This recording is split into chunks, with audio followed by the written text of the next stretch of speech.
¿Qué tal, amigos? Bienvenidos al programa Joyas Eternas de Ministerios Ven Señor Jesús. Gracias por estar ya en sintonía. Esperamos que el programa del día de hoy sea de mucha bendición para sus vidas. El día de hoy tenemos un tema muy interesante. Este es el tema de la administración. Este término se maneja mucho en el ámbito cristiano, la administración, pero para aquel que no conoce este tema, ¿qué es este concepto? Le quiero dar una pequeña introducción. La administración es platicar, es conversar con alguien, pero alguien no puede ser alguien que esté fuera del espíritu. Alguien tiene que ser una persona que esté llena del espíritu, que te sepa aconsejar, que te sepa ayudar de salir de un problema del que tú tienes, y eso a nosotros nos va a traer liberación del alma. ¿Por qué? Porque aquí en la tierra nosotros tenemos muchos problemas, atravesamos diferentes circunstancias que nos llenan el corazón de rencores, de odio, de incluso pecados ocultos que nosotros no queremos que las demás personas se enteran. La administración nos sirve para sacar todo esto. En la Biblia ponen la administración como en figura de una puerta. En Israel había muchas puertas, pero una de estas puertas era la puerta del muladar. Esta puerta solo se abría para sacar la basura, y esto es la administración. La administración es sacar la basura. Entonces, pastor, hoy nos acompaña el pastor Hernando Mejía de Ministerios Buen Señor Jesús. Pastor, bienvenido. Gracias. Mira, con relación a lo que estabas hablando, lo que pasa es que cuando nosotros venimos a Cristo Jesús, todos los que hemos tenido la dicha de convertirnos, de tener un momento de arrepentimiento en nuestras vidas de todo el pasado que hemos vivido, y venimos a Cristo Jesús, nos encontramos con un Dios que perdona, un Dios que limpia de todo pecado y maldad de lo que haya sido nuestro pasado.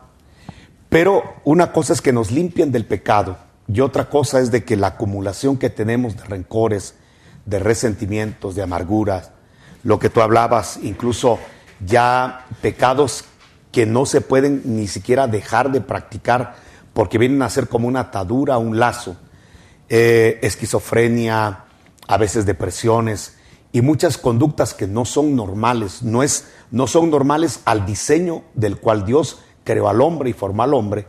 Entonces habría que revisar el origen de estas conductas, habría que revisar por qué las personas tienen este tipo de conductas o este tipo de enfermedades como el rencor, el odio, y muchas veces la forma como estas situaciones salen del corazón, como esta basura sale por la puerta del muladar, pues es precisamente a través de la confesión. Es a través de traer a memoria las cosas que tenemos nosotros incluso cerradas desde hace mucho tiempo. Quizá puertas que cerramos y no queremos volverlas a abrir porque nos causa dolor, tristeza, amargura. Y entonces mejor decidimos en un ostracismo crear un caparazón para que, creyendo que con esa caparazón las cosas van a cambiar. Y no, ahí están las cosas, ahí están las circunstancias. Y a veces se abre esa coraza que hemos puesto, y cuando se abre, entonces ahí sale una serie de conductas, de actitudes, de palabras, de acciones que sorprenden, porque aparentemente la gente no es así o no tiene esas conductas habituales. Pero lo que sucede es de que hay cosas que están ahí guardadas, pero es basura. Y cuando el Señor nos hace y nos permite nacer de nuevo, quiere en nosotros descontaminarnos de cada una de esas áreas de nuestra alma donde tenemos esa basura guardada, reservada, porque en su momento no supimos sacarla. Fue más fácil antes de sacarla, guardarla, embolsarla, acorazarla.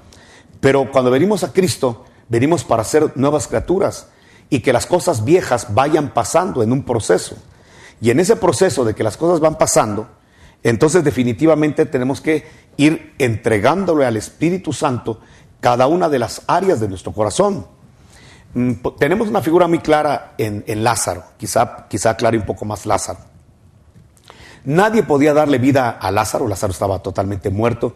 Incluso las palabras de Marta fueron: ya hace 4 días que está enterrado y ya hiede. Es decir, ya era imposible darle vida a ese cadáver.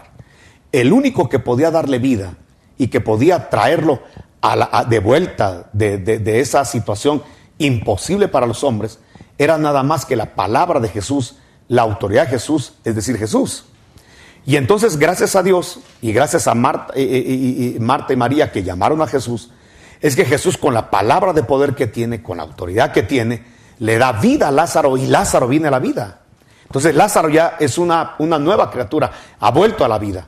Pero hay un problema, viene con un sudario en la cabeza, viene con ataduras en las manos, viene con ataduras en los pies. Entonces la orden del Señor Jesús, porque eso ya no lo hizo el Señor, fue ordenarle desde luego a sus discípulos: vayan y desátenlo, quítenle el sudario, quítenle las vendas de las manos, quítenle las vendas de los pies, porque lo que Jesús es darle vida nueva. Pero fueron los discípulos, los siervos del Señor, los que se encargaron de ir rompiendo esas amarras y desatar las manos, desatar los pies y quitar desde luego el sudario que tenía en el rostro y en la cabeza Lázaro. Entonces aquí vemos dos acciones. La acción de dar vida nueva, esa la da Dios. Solamente Dios, a través de Jesús, a través de Jesucristo, puede dar vida. Pero después nos damos cuenta, cuando venimos a la vida nueva, cuando empezamos a ir a la iglesia, cuando empezamos a caminar en el Evangelio, que tenemos ataduras en las manos, que tenemos ataduras en el corazón. Eso quiere decir que tenemos ciertas amarras de donde no podemos ser libres. Hay gente que no puede ser libre para amar, para acariciar, para expresar su amor.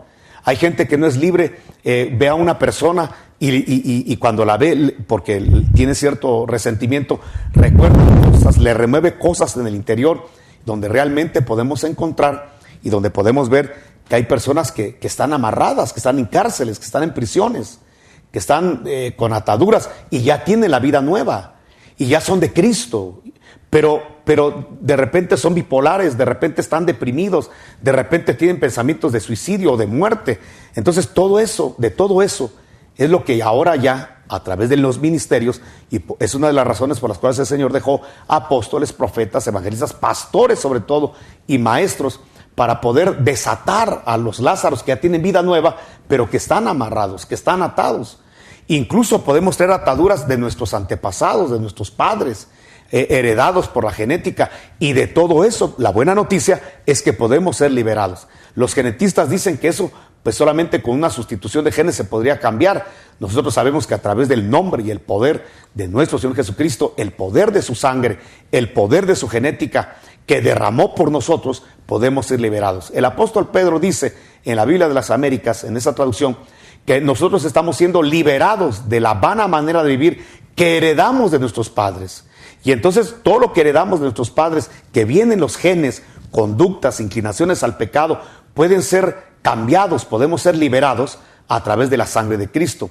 Y me llama la atención el ejemplo también de Moisés. Quizá Moisés también nos pueda traer un poco más de luz. Cuando Moisés va a ser llamado para ir a liberar al pueblo de Israel, él tenía cosas ocultas que no las podía, de las cuales no había sido liberado.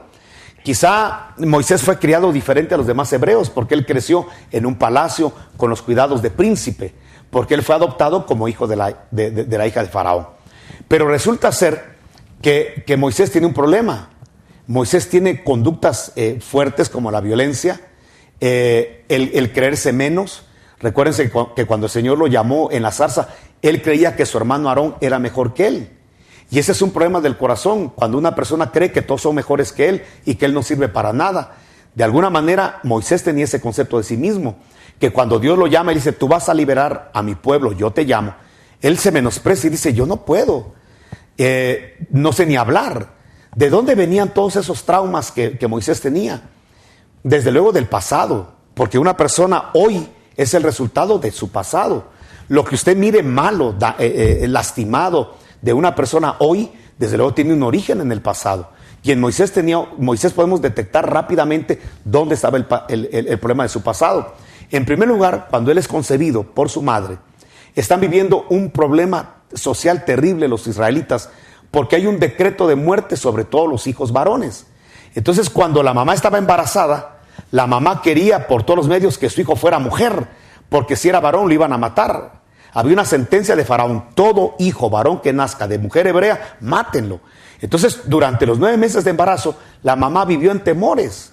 Tenía el temor, ¿qué tal es? Y ahí no habían ultrasonidos. La situación es peor si es varón, porque si es varón me lo van a matar. Ojalá sea mujer. Entonces, esos temores que recibió desde el vientre de su madre, ahora que es viejo, que ya tiene 80 años, todavía le siguen persiguiendo. Como dicen muchos, son fantasmas que todavía le siguen persiguiendo, pero eso lo adquirió desde el vientre de la madre. Luego nace Moisés, y cuando nace Moisés, como obviamente es varón y era hermoso, entonces el pecado de él fue ser hermoso y ser varón. Entonces lo metieron en una canastita calafateada con brea y lo llevaron por todo el río Nilo. ¿Se imagina usted un neonato, un recién nacido, cómo se sentirá de estar en un río, en una canasta, pues? Entonces eso desde luego causa un trauma en el corazón de Moisés, que dice que cuando encontraron en la canasta a Moisés, que por cierto ahí le pusieron el nombre de Moisés, sacado de las aguas, salvado o rescatado de las aguas, eso significa Moisés, dice que lo encontraron llorando. Quiere decir que el niño, cuando ya lo recibe la hija de Faraón y lo adopta, es un niño que ya viene traumado, que cuando ya tiene 80 años dice que no puede hablar, es tímido, es retraído. Y esa conducta que no es normal, obviamente viene del pasado. ¿Qué podemos hacer? Acercarnos a la zarza. ¿Qué hace Dios? Lo llama a la zarza. No fue directamente Dios el que lo ministró, sino que fue a través de una zarza. Porque ahí el Señor está poniendo, como bien decías tú, a gente que está llena del Espíritu Santo. La zarza representa ministros llenos de fuego de Dios, llenos del Espíritu Santo, llenos del poder del Espíritu, para que cuando Moisés se acerque, entonces reciba una orden: mete tu mano en tu seno para ver qué hay adentro, en el interior. Esa es una figura muy clara. Cuando Moisés mete la mano en su interior y la saca, la encuentra llena de lepra. La lepra representa pecado, eran esos traumas que tenía, el pecado que de alguna manera desarrolló en Egipto por ser criado como un príncipe. Muchas cosas que Moisés tenía en su interior, como el saber que tiene que ocultar que es hebreo delante de los egipcios, avergonzarse de su raza, porque si no tendría que estar en la estructura de esclavos. Muchas cosas que él tenía dentro guardadas, el hecho de no haber crecido en un hogar, el hecho de no haber crecido con papá y mamá, de ser considerado prácticamente como un esclavo y tener discriminación. Todas esas situaciones de alguna manera van afectando el corazón, el alma de Moisés. Entonces Dios, que lo quiere utilizar para ser un liberador, primero lo va a liberar a él. Y entonces le dice: mete tu mano. Y dice que cuando sacó la lepra, la mano llena de lepra, delante de la zarza que ardía, entonces eso quiere decir que hay que sacarlo. ¿Y cómo lo podemos sacar? A través de la confesión. De hecho, la psicología ha encontrado, y desde luego todo lo que es científico, de alguna manera, o en todas las maneras, tiene origen en Dios. Todo lo que es científico no contradice a Dios, al contrario, nos asegura que es Dios, el Dios de la verdad. Recordemos que ciencia significa verdad, y cuando una persona un científico encuentra una verdad, lo que está encontrando es una realidad de Dios, está encontrando un principio de Dios y un fundamento de Dios. Entonces, cuando la psicología, el psicoanálisis y todo esto encuentra que en la confesión, ya sea por dibujitos, ya sea por palabra o por otros medios que existen, la gente saca lo que tiene en el interior guardado, encuentra liberación. Realmente ese es un principio de Dios. Aunque el verdadero orden no es que se vaya delante de un psicólogo o se vaya delante de una persona impropia, sino que se vaya delante de una zarza ardiendo, es decir, delante de un ministerio que Dios esté respaldando, para que por eso es que es una zarza de fuego, para que a la hora de sacar la lepra, eso se consuma, eso se destruya. Lo que Dios quiere es destruir la lepra que tenemos en el interior. Todo lo que nos está causando depresión, lo que nos está causando una conducta iracunda, irascible, o de timidez, de sentirnos inútiles por palabras que vinieron de los padres, no sirves para nada, o de violaciones que hubieron, de vejaciones, de manoseos que hubieron hacia niños, niñas, que la gente va creciendo, pero vienen ya después, ya son viejos como Moisés, pero todavía tienen en su conducta problemas por lo que vivieron en el pasado. Pues qué bueno hacer a Jesús el dueño de nuestro pasado. Qué bueno entregarle a Jesucristo nuestro pasado, siendo Él nuestro alfa. Y decirle: Señor, tú vas a ser mi alfa, vas a ser el Dios de mis principios, de mis primeros problemas. Y entregarle al Señor esto. Y qué rico es ministrar. En la experiencia que tengo como pastor, qué rico es cuando una persona confiesa y de repente le dice a uno: mire, solo con confesar esto que tenía oculto, esto que a nadie se lo había contado, yo ya me siento liberado.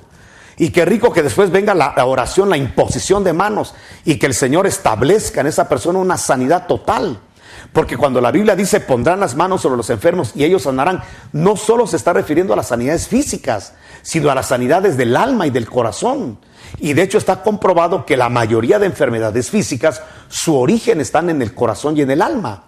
Recordemos el deseo del apóstol Juan sobre su discípulo. Le dice: amado, deseo que seas próspero en todas las cosas. Deseo que tengas salud, así como prospera tu alma. Es decir, que la salud del cuerpo depende de la sanidad del alma. Si tenemos un alma sana de rencores, liberada de resentimientos, liberada de las ofensas que se recibieron de parte de los padres, de un padrastro, de una madrastra, ofensas que se recibieron de un amante, de situaciones que se viven en el pasado, esa liberación va a hacer que la gente cambie sus conductas como esposo, como padre, como hijo, como jefe, como trabajador.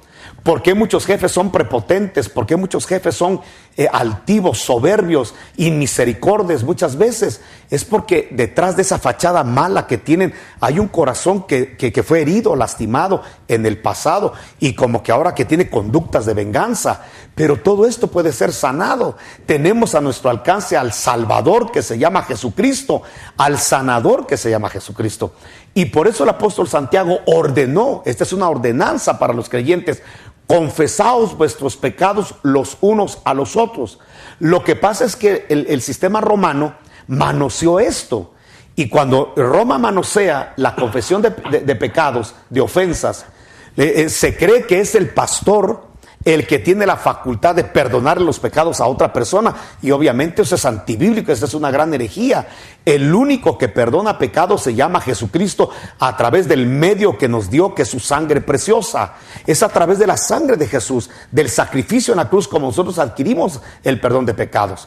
Pero estamos hablando no del perdón de pecados, sino de confesar, como dice Santiago, para salud, para sanidad, para que sanen las almas, para que de ese dolor que hubo en el pasado y que quizá hoy no se recuerda porque ha habido una ostra, una coraza, pero que ahí está, pueda ser liberado, y que ahora cuando recuerde el pasado ya no sea algo de dolor, sino sea algo que ya no le duela, sino que lo recuerde como un testimonio de lo que se superó. Recordemos que Jesús nos dio una gran lección. Él murió herido, pero Él no resucitó herido, Él resucitó con cicatrices.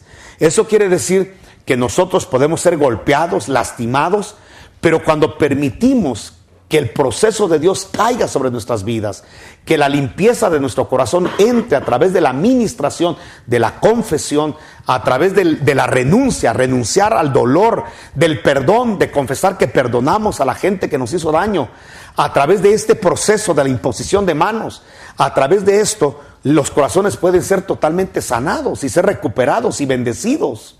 Y es lo que Dios quiere de su pueblo, para que entonces ya no sea un dolor, no sea una herida, sino que ahora sea una cicatriz, que ahora lo pueda recordar y mostrarle a la gente que hay alguien que sanó. Y la evidencia es que ahí están las cicatrices, ahí están las evidencias de lo que viviste en el pasado, pero que hubo alguien que a través de la administración te sanó, y a través de la confesión, de la renuncia, del perdón, del usar la boca como instrumento de vida, y ya no de muerte, ya no de maldición, ya no de recordar, usar la boca para decir este es un maldito, malvado, desgraciado, me desgració la vida, de contarle a la gente lo malo que son las gentes con uno, lo que fueron en el pasado, de contarle a la gente las desgracias que se vivieron y los dramas del pasado, los fracasos con el marido, los fracasos con la mujer, sino que ahora se utiliza la boca para vida, para perdonar, para amar. Cuando realmente llegamos a la bendición de la administración, encontramos que agradamos a Dios, y desde luego los primeros beneficiados somos nosotros. Amén, pastor. Yo creo que si seguimos hablando de administración vamos a encontrar muchísimos más beneficios, porque la administración hasta nos trae sanidad, no solo sanidad del alma, también podemos recibir sanidad en el cuerpo. Hablabas tú de romper rencores y todo eso. Pero ¿qué pasa? Que muchas veces los cristianos manejan el temor de la administración. ¿Por qué? Porque no sienten la confianza de ir a hablar. No, ¿qué tal el pastor va a cambiar la imagen que tiene de mí? ¿Qué tal ya no me va a hablar, me va a quitar el privilegio? Pero yo creo que todo esto nos lo tenemos que quitar de la cabeza, porque yo he escuchado muchas veces ese término, ¿verdad? No, yo no me ministro porque ¿qué tal se entera el pastor de lo que yo he hecho? Yo he sido muy malo. Pero pues todos hemos sido malos, ¿va? Tú hablabas, ¿verdad? Para empezar, el pastor es malo, o fue malo, en el sentido de que, vamos a aclarar esto, hijo, mira. Quisiera decirle a la gente que los pastores no somos ignorantes. Nosotros sabemos que todas nuestras ovejas son de la misma pasta de nosotros. Porque aquí sí pasa como lo del mariachi, ¿va? Lo mismo que viene de aquí para allá, viene de allá para acá, en el sentido de que todos, si no somos, decía el apóstol Ríos, si no somos gordos, somos chibolones. Es decir, todos tenemos defectos, todos. De hecho, hasta los pastores tenemos que ministrarnos. Y bienaventurado el pastor que tiene dónde ministrarse y dónde sacar situaciones que se viven como tentaciones, como situaciones difíciles que se viven dentro del ministerio. Todos tenemos que tener una válvula de escape, una puerta del muladar y sacar por ahí la basura. Vamos a esto. Los pastores no somos ignorantes. Nosotros sabemos que todo nuestro pueblo peca, que nuestro pueblo tiene problemas. Pero la gente cree que uno confía más en la gente que nunca confiesa y de esa manera va a engañar al pastor y va a creer que yo soy una mejor persona y solo le cuento los testimonios y las horas de oración que paso y los ayunos que hago. Y realmente es ridículo. Los pastores sabemos que la gente tiene problemas porque somos de la misma pasta, por la experiencia ministerial que Dios nos ha dado. Incluso le tenemos más confianza a la gente que se ministra, porque es la gente que realmente es sincera y realmente la que quiere limpiarse delante del Señor y que vence esos tabúes de vergüenza y de temor y abre su corazón para ser limpiado. Los pastores confiamos más en esa gente. Es la gente que realmente tomamos de confianza, porque es la gente que sabemos que es sincera delante de Dios y que el día que se equivoquen lo van a reconocer. Es la gente a la que más confianza le tenemos, a la gente que más abre su corazón para limpieza. Entonces, quitémonos de la mente el hecho de que el pastor se va a entrar y me va a quitar el privilegio. Al contrario, ¿de qué sirve tener en el privilegio a una persona que tiene las cosas ocultas? Mejor una persona que ya la sacó, que sacó la basura, que la confesó, que ya se arrepintió. Y claro, yo creo que es la gente que más confianza le debe tener uno como pastor. Y dos, algo que quizá no mencionaste, pero se me ocurre decirlo. El problema de que mucha gente no va a los pastores para abrir su corazón. Eso no quiere, mira, y te voy a decir una cosa, no quiere decir que la persona que no confiesa, no quiere decir que no lo confiese, sí lo confiesa, pero se lo confiesa a su mamá, se lo confiesa a sus suegros, se lo confiesa a sus hijos, porque es mentira que la gente no lo diga. Lo que pasa es que se abre donde no se debe. La gente empieza a abrir su corazón delante de sus hijos, mira, tu papá son aquí, allá, ¿por qué no va con el pastor? ¿Por qué ministrarse con sus hijos? Los hijos no van a soportar que usted hable mal de su papá. Y de todo modo sí lo está confesando, pero no lo está confesando donde debe, sino donde no debe. Es delante del pastor, no delante de los hijitos. De repente la gente sí lo habla, pero lo habla con otras ovejas de confianza. Le cuenta a la hermana diaconisa, le cuenta a su íntima amiga, a su vecina, y ahí sí abre su corazón, pero ahí no van a haber resultados de vida. Los resultados de vida van a ser cuando vaya a la fuente donde debe, a la zarza ardiendo, que es la fuente donde debe abrirse. Ahí es donde deben confesarse las cosas, no ventilarse en otro lado. Entonces, vamos, ¿por qué mucha gente ya no confía en los pastores o en personas delegadas por los pastores para que hagan este proceso de administración? Pues realmente la gente no se abre, la gente no confía, porque lamentablemente la gente que fue encargada de administración ventiló estas cosas y las platicó donde no se requiere. Por eso, un llamado muy claro, la gente que ministra debe saber que tiene un problema muy grande cuando recibe una información, porque no puede ventilarlo, no puede contarlo, no puede reproducirlo. Lo que debe hacer, ya que hablabas de la puerta del muladar, es que la puerta del muladar daba al torrente de Cedrón, y el torrente de Cedrón desembocaba en el Mar Muerto, donde no hay vida. Entonces ahí tenemos una figura muy clara. Israel abría las puertas de los tiestos o la puerta del muladar para que ahí saliera la basura. Era el basurero para que no hubiera basura dentro de la ciudad. Entonces abrían la puerta del muladar para expulsar la basura, para sacar los tiestos. Y después se cerraba y toda esa basura corría por el torrente de Cedrón para desembocar en el Mar Muerto. Qué figura más hermosa nos pone el Señor, de que los pastores somos la puerta del muladar en la iglesia, donde hay que depositar la basura. La gente de confianza del pastor que pone y que delega para que ministren, para que oigan estas situaciones, el pasado, el presente de nuestras ovejas, debe ser como la puerta del muladar, abrirse para que todo lo que oyen se vaya por el torrente de Cedrón y desemboque en el Mar Muerto, y no dejarlo en la memoria. Nosotros no tenemos por qué guardar en la memoria lo que nos han confesado o lo que nos han contado. Eso se tiene que ir al mar muerto. Eso jamás se tiene que recordar, mucho menos contarle a otra persona. Eso es un crimen contra las ovejas. Y por eso es que muchas personas lamentablemente han dejado de confiar en un recurso que le puede traer sanidad, en un recurso que le puede tener liberación. Y por eso invitamos a todas las ovejas para que abran sus corazones delante de las zarzas que tienen las iglesias, los delegados, las zarzas delegadas, para que puedan llegar a confesar, a sacar, a renunciar, a perdonar, a romper, a destruir a través de la unción del Espíritu Santo las áreas que no se han podido rendir, las situaciones que están ahí guardadas en el corazón. Entonces, eso es lo que te puedo decir de ministración. Amén, pastor. Lamentablemente, amigos, el tiempo se nos ha ido rápidamente, pero pues la invitación está hecha, ¿verdad? Ministrese, hable con su pastor, comente, libere su alma. Y yo también tengo algo importante que decirles antes de terminar. Muchas veces Dios ya nos perdonó, pero nosotros guardamos rencores. Nosotros no nos perdonamos a nosotros mismos. Si uno va a ministración es para olvidar lo que uno ya hizo. Si uno va y se ministra, le está sacando la basura, pero no se va a quedar con un poco, es sacar todo. O sea, si usted siente que Dios ya lo perdonó, ahora perdónese usted. Bueno, amigos, que Dios les bendiga, pasen una feliz noche y gracias por sintonizarnos.